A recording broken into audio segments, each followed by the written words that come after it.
ಅಂಬೇಡ್ಕರ್ ಬಗ್ಗೆ ನಾವು ಮಾತಾಡುವಾಗ ಬಹಳ ಜನಕ್ಕೆ ನಮಗೆ ಸವರ್ಣೀಯರು ಅಂತ ಅನ್ಕೊಂಡಿರೋರಿಗೆ ಮೇಲ್ಜಾತಿಯವರು ಅಂತ ಅನ್ಕೊಂಡಿರ್ಗೆ, ಹಾಗೂ ಮೇಲ್ಜಾತಿಯವರು ನಮ್ಮ ಬಗ್ಗೆ ಹೀಗೆ ಭಾವಿಸ್ತೀವಿ ಅಂತ ಹೇಳಿ ಅನ್ಕೊಂಡಿರುವಂತಹ ಕೆಳಜಾತಿ ಅಂತ ಅನ್ಕೊಂಡಿರೋ ನಿಮ್ಮಲ್ಲೂ ಕೂಡ ಬಹಳ ಸರಿ ಏನಾಗುತ್ತೆ ಅಂತ ಹೇಳಿದ್ರೆ, ಅಂಬೇಡ್ಕರ್ ಅವ್ರನ್ನ ಒಂದು ಸೀಮಿತವಾದಂತಹ ಚೌಕಟ್ಟಲ್ಲಿ ದುರ್ಬೀನಲ್ಲಿ ರಿಸರ್ವೇಶನ್ ಕೊಟ್ಟಿದ್ದ ಅಂಬೇಡ್ಕರ್ ಬರೀ ದಲಿತರಿಗೆ ಅಷ್ಟೇ ಮಾಡಿದ್ರು ಕೆಲಸವನ್ನ ಅನ್ನೋ ಮನಸ್ಥಿತಿಯನ್ನು ನಾವೆಲ್ಲ ಇಟ್ಕೊಬಿಟ್ಟಿದೀವಿ. ಅರೆ ಅಂಬೇಡ್ಕರ್ ಅಂತ ಹೇಳಿದ್ರೆ ಬರೀ ದಲಿತರ ಉದ್ಧಾರಕ್ಕೋಸ್ಕರ ಹುಟ್ಟಿದಂತಹ ಮಹಾನುಭಾವನ ಮಾತ್ರನ?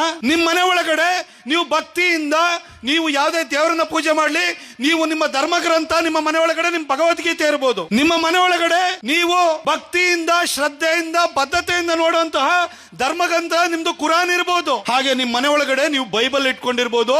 ಮನೆಯಿಂದ ಆಚೆಗೆ ಕಾಲ್ ತೆಗೆದು ಕೂಡಲೇ ಒಂದು ಸಂಕಷ್ಟ ಆಯ್ತು ಅಂತಂದ್ರೆ, ಒಂದು ಸಣ್ಣ ಸಮಸ್ಯೆ ಆಯ್ತು ಅಂತ ಹೇಳಿದ್ಕೊಡ್ರೆ ನಿಮ್ಮ ಭಗವದ್ಗೀತೆ ನಿಮ್ಮ ಉಪಯೋಗಕ್ಕೆ ಬರಲ್ಲ, ನಿಮ್ಮ ಕುರಾನ್ ನಿಮ್ಮ ಉಪಯೋಗಕ್ಕೆ ಬರಲ್ಲ, ನಿಮ್ಮ ಬೈಬಲ್ ನಿಮ್ಮ ಉಪಯೋಗಕ್ಕೆ ಬರಲ್ಲ. ನಿಮಗೆ ಪ್ರೊಟೆಕ್ಷನ್ ಅನ್ನು ಎಲ್ಲಿಂದ ಕೇಳ್ತೀರಿ ಹೇಳಿ? ಅದು ಭಾರತದ ಸಂವಿಧಾನದ ಅಡಿ ಕೊಟ್ಟಿರುವಂತಹ ಹಕ್ಕು ಮತ್ತು ಅಲ್ಲಿನ ರಕ್ಷಣೆನ ಕೇಳ್ತೀರಿ. ನಿಮ್ಮ ಮನೆಯೊಳಗೆ ಭಗವದ್ಗೀತೆ ಇಟ್ಕೊಳ್ಳಿ, ಕುರಾನ್ ಇಟ್ಕೊಳ್ಳಿ, ಬೈಬಲ್ ಇಟ್ಕೊಳ್ಳಿ.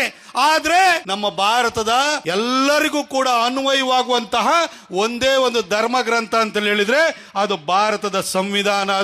ಅದನ್ನು ಬರೆದಿರುವಂತವರು ಅಂಬೇಡ್ಕರ್ ಅವರು.